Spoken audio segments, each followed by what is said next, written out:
Dasar kewirausahaan dan keorganisasian. Nah, jadi kewirausahaan itu berasal dari kata wira yang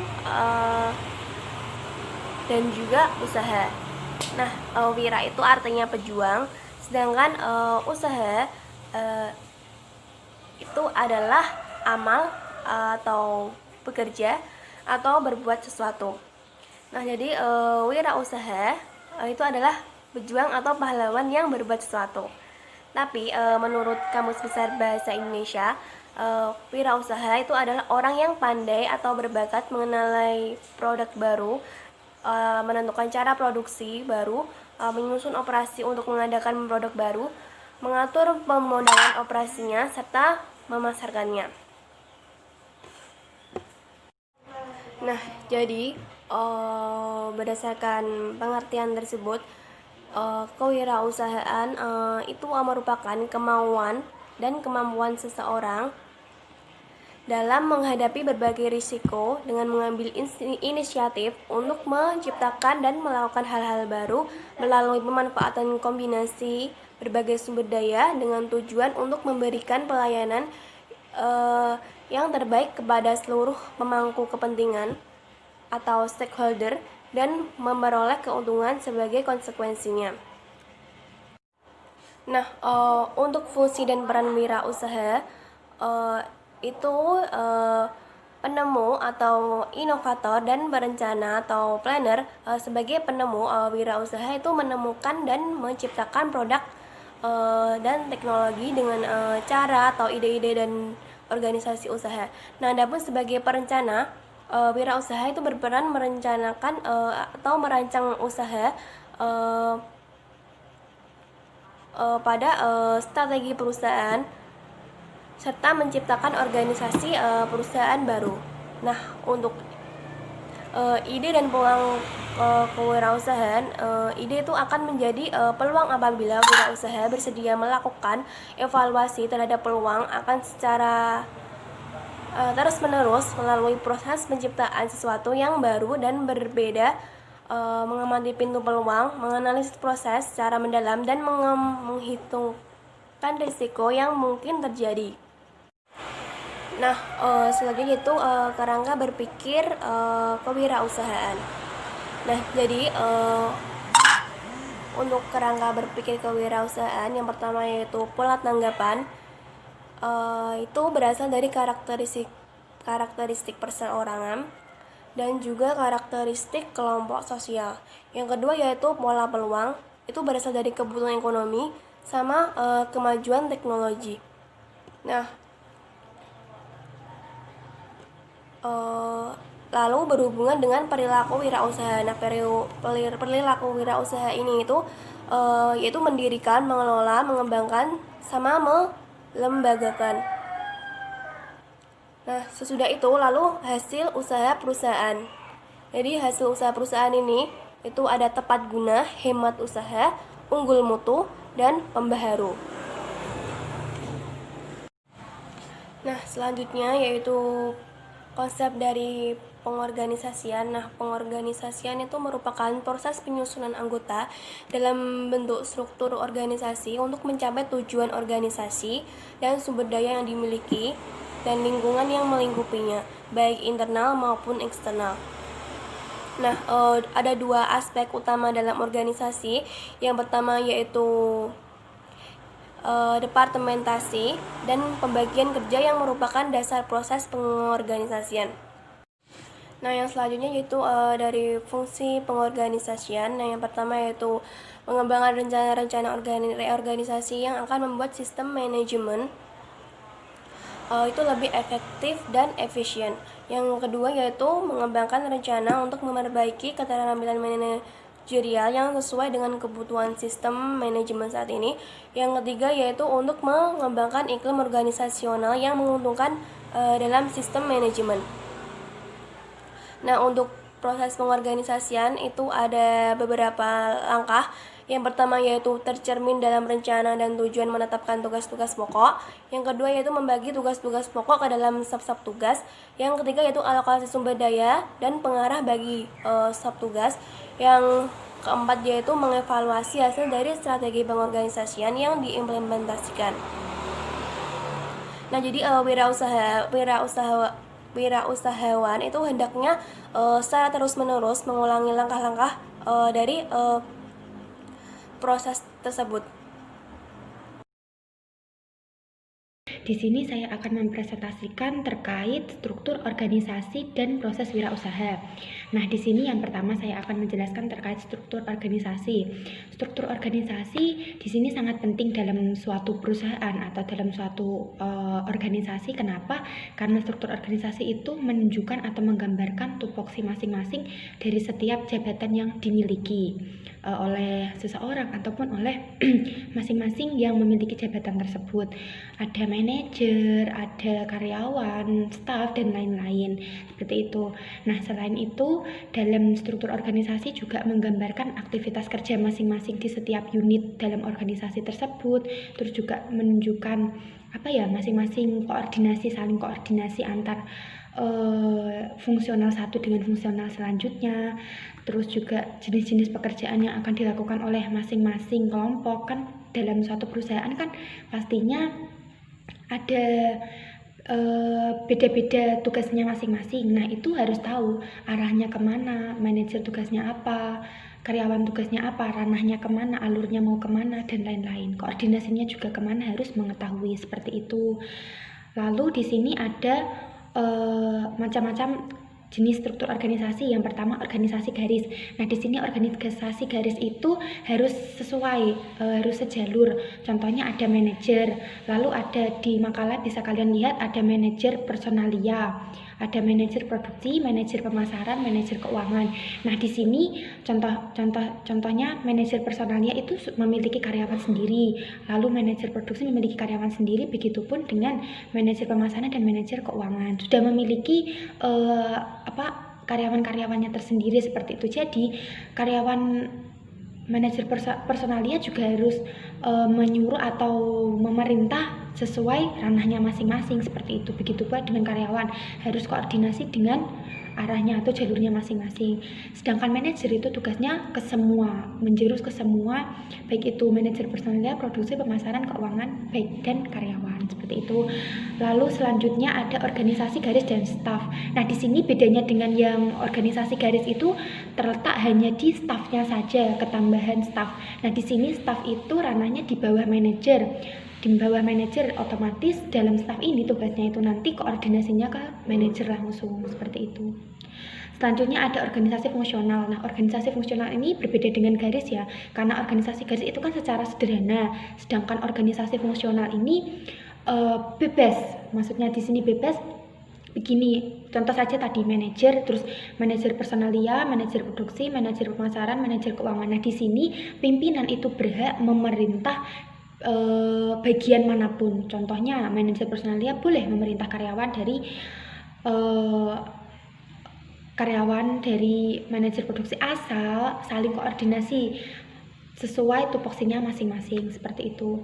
Lalu organisasi komite itu ini contohnya seperti yang di sekolah-sekolahan seperti itu. Contoh sekolah yayasan-yayasan itu ada komitenya dan lain-lain. Terus juga organisasi matrik, di sini organisasinya itu mengerjakan dua pekerjaan, yang mana pekerjaan dasar dan pekerjaan tertentu. Lalu selanjutnya ada proses wirausaha. Mohon maaf, sebelumnya struktur organisasi apa yang biasanya digunakan dalam UMKM. Nah, struktur organisasi yang biasanya digunakan dalam UMKM itu seperti struktur organisasi fungsional. Contohnya ya ketika ada manajer, contoh di pabrik roti semisal. Contoh di pabrik roti itu ada manajer yang memerintahkan manajer personalia bagian SDM-nya dan lain-lain. Lalu ada manajer pemasaran, memasarkan roti dan lain-lain. Lalu ada manajer keuangan, bagian keuangan dan lain-lain. Lalu ada bagian manajer produksi. Nah, produksinya memproduksi roti dan lain-lain. Lalu bagiannya lagi di bawah manajer masing-masing tersebut, bagian tersebut ada karyawan. Nah, di sini pimpinan manajer itu boleh memerintahkan semua bawahannya seperti itu. Karyawan tugasnya apa nanti diarahkan dan lain-lain seperti itu. Contohnya di UMKM Contohnya seperti itu. Dan lagi contoh lain ada kayak di restoran seperti itu biasanya kan ada bagiannya juga, kayak contoh manajer atau yang mempunyai owner, terus lalu di bawahnya ada owner, terus ada juga bagian pemasaran, keuangan dan lain-lain, terus juga pelayan, admin dan lain-lain, seperti itu contohnya. Nah, selanjutnya adalah proses wirausaha. Nah, di sini saya akan menjelaskan bagaimana sih caranya berproses dalam berwirausaha secara baik dan benar. Yang pertama, tetapkan bidang usaha. Nah, di sini tetapkan bidang usaha maksudnya ketika kita mau berwirausaha atau berbisnis, tetapkan bidang apa yang akan kita tekuni. Bidang makanan, terus juga bidang pakaian, sepatu, dan lain-lain, ataupun penyewaan, jasa, dan lain-lain seperti itu. Lalu tentukan lokasi. Nah, di sini sangat penting kita harus mengetahui strategi yang dituju kita itu apa, tempat-tempat lokasi yang kira-kira strategis dalam melakukan usaha atau bisnis itu apa, di mana tempatnya, pinggir jalan atau lain-lain. Terus di mana pelanggan. Nah, kita juga harus menentukan pasaran kita, umur berapa dan lain-lain. Terus juga kita pasaran pemuda, muda-mudi ataupun apa target kita itu untuk usia berapa dan lain-lain. Seperti itu, harus mengetahui di mana pelanggan kita, maunya apa dan lain-lain. Terus ada jumlah tenaga kerja. Nah, setelah kita menentukan yang atas-atas tadi, kita harus menentukan jumlah tenaga kerja. Kira-kira kita mau bekerja sendiri, kalau semisal memang bekerja sendiri, kira-kira kedepannya nanti sanggup atau tidak. Kalau tidak sanggup, bisa membuka lowongan pekerjaan atau karyawan baru. Terus buat perencanaan keuangan ini sangat penting juga dalam memulai bisnis, harus tahu kedepannya seperti apa, resiko sebelum melakukan ini, itu, dan lain-lain, seperti itu. Terima kasih. Selanjutnya yaitu kompetensi dan pengembangan pengorganisasian dalam kewirausahaan. Kompetensi kewirausahaan merupakan pengetahuan, sikap, dan keterampilan yang saling terhubung di mana diperlukan oleh pengusaha untuk dilatih dan dikembangkan agar mampu menghasilkan kinerja terbaik untuk mengelola usahanya. Kompetensi ini meliputi yang pertama managerial skill, yaitu kemampuan untuk menjalankan fungsi perencanaan, pengorganisasian, penggerakan, dan pengawasan agar usaha yang dijalankan dapat mencapai tujuan yang diinginkan. Yang kedua yaitu conceptual skill, yaitu kemampuan untuk merumuskan tujuan, kebijakan, dan strategi usaha yang menjadi landasan utama agar menjadi wirausahawan yang sukses. Di sini pengusaha harus belajar dari berbagai sumber, belajar dari pengalaman sendiri maupun pengalaman orang lain. Yang ketiga yaitu human skill, yaitu kemampuan untuk menjadi supel, mudah bergaul, simpati, dan empati kepada orang lain. Skill ini sangat mendukung keberhasilan usaha dan dapat mendatangkan banyak peluang dalam merintis dan mengembangkan usahanya. Kemudian yang keempat yaitu decision making skill, yaitu kemampuan untuk menganalisis situasi dan merumuskan berbagai masalah untuk dicarikan berbagai alternatif solusinya atau pemecahannya. Yang kelima yaitu time managerial skill, yaitu kemampuan untuk mengelola waktu agar dapat memperlancar pekerjaan dan rencana yang sudah digariskan. Kemudian dalam mengembangkan kompetensi-kompetensi tersebut, diperlukan pembelajaran organisasi atau learning organization, yaitu proses untuk memperoleh pengetahuan baik secara personal maupun kelompok, lalu diaplikasikan ke dalam pekerjaan yang sedang dikerjakan sehingga berpengaruh terhadap kemampuan sebagai sumber keunggulan bersaing. Terdapat 7 dimensi learning organization, yaitu yang pertama continuous learning capabilities, yaitu di sini pembelajaran didesain dalam bekerja, sehingga orang dapat belajar dalam pekerjaannya. Dalam bekerja, kita harus mengasah kemampuan secara terus-menerus. Gitu. Yang kedua yaitu promote inquiry and dialogue, yaitu anggota organisasi memperoleh keterampilan untuk mengekspresikan pandangan mereka dan kapasitas untuk mendengarkan dan menanyakan pandangan orang lain. Skill ini yaitu disebut productive listening skill. Lalu yang ketiga yaitu encourage collaboration and team learning, yaitu pekerjaan dirancang untuk memanfaatkan kelompok untuk mengakses cara berpikir yang berbeda. Di dalam kelompok atau organisasi diharuskan untuk belajar bersama, itu harus. Dan terdapat kolaborasi di dalamnya. Yang keempat yaitu provide strategic leadership for learning, yaitu terdapat model kepemimpinan yang menggunakan pembelajaran secara strategis untuk hasil bisnis. Yang kelima yaitu empower people toward a collective vision, yaitu di sini anggota organisasi terlibat dalam pengaturan, memiliki dan menerapkan visi bersama. Di sini tanggung jawab didistribusikan kepada orang-orang sehingga orang-orang termotivasi untuk mempelajari apa yang mereka dimintai untuk pertanggungjawaban tadi. Yang keenam yaitu connect the organization to its environment, yaitu anggota organisasi dibantu untuk melihat pengaruh dari pekerjaan yang dilakukannya. Lalu disitulah anggota organisasi dapat mengamati lingkungan dan menggunakan informasi untuk menyesuaikan praktek kerja. Di sini organisasi terhubung dengan komunitasnya. Lalu yang ketujuh yaitu create system to capture and share learning, yaitu menciptakan dan mengintegrasikan sistem teknologi baik tinggi maupun rendah untuk berbagi pembelajaran. Lalu di sisi lain, pengembangan pengorganisasian dalam kewirausahaan dapat diterapkan melalui motivasi, komunikasi, dan kepemimpinan. Motivasi dapat dilihat sebagai suatu sistem yang dapat meramalkan perilaku. Ada dua faktor yang mempengaruhi tingkat prestasi seseorang, yaitu kemampuan individu dan pemahaman tentang perilaku untuk mencapai prestasi yang maksimal.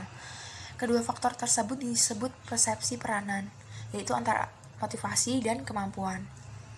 Jadi seorang manajer dapat memotivasi bawahannya, sehingga dapat mempengaruhi dan mengarahkan, dan dapat berkomunikasi yang dapat menentukan efektivitas manajer. Lalu, aktivitas komunikasi dari para wirausahawan terjadi dalam organisasi dan melibatkan pemberian informasi dengan anggota-anggota organisasi lainnya. Agar menjadi seorang komunikator yang efektif, seorang wirausahawan tidak hanya harus mengerti komunikasi antar pribadi atau interpersonal communication, tetapi juga komunikasi antar pribadi seperti yang terjadi dalam organisasi. Kemudian, dalam kepemimpinan dapat dilihat sebagai seni. Di sini, kepemimpinan dapat dilihat sebagai seni, yaitu membuat peta keinginan tentang masa depan organisasi.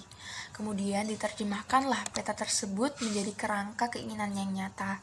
Kemudian ada kekuatan atau kekuasaan untuk menggunakan segala sumber daya agar peta tersebut terlaksana dan menjadi produk yang berdaya guna.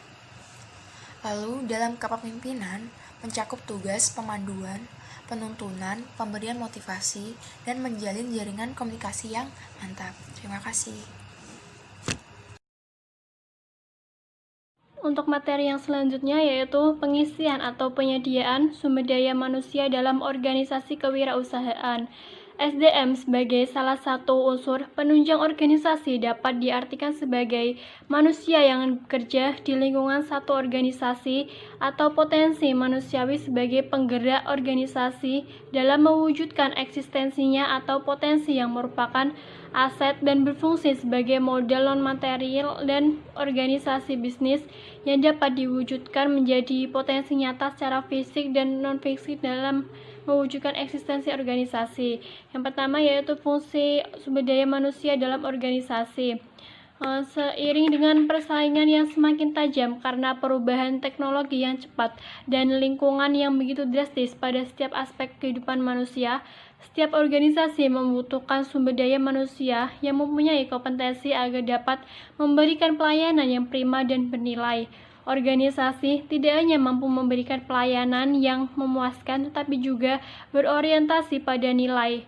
Organisasi memerlukan sumber daya manusia yang memiliki keahlian dan kemampuan yang unik sesuai dengan visi dan misi organisasi. Yang kedua yaitu langkah-langkah penyediaan sumber daya manusia.